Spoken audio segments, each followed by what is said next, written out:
Hi there, my name is Ross Blankenship, and I founded a company called Top Test Prep. Now at Top Test Prep, we help students get into the best colleges in America.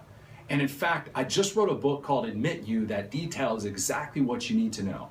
In chapter 8 of the book, we talk about how you can master your admissions interview, what things you need to know to wow your admissions officers. Now, what it all comes down to is one thing. How can you develop the best rapport with that admissions officer so that they go back and say, wow, I like that guy.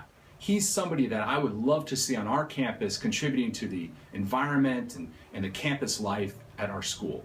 He's not just another one, a run-of-the-mill type guy. Now, how do you do that?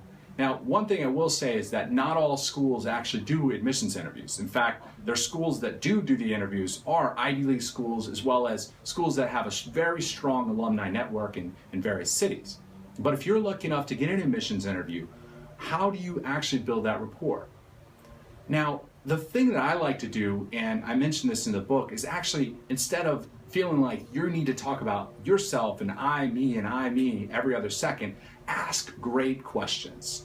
Questions that really get to the heart about why that admissions officer thinks their school is the best. Now, that doesn't mean you have to be cocky and say, wow, tell me about your school and why should I go to your school? It means tell me about what sort of students, what sort of values your school has, or maybe it's about how did you end up at that school, right? So think about the questions you can ask the admissions officer and ways in which you can wow the admissions officer, not just by bragging about yourself. Find out more at our website, toptestprep.com, and we'll help you master your admissions interview too.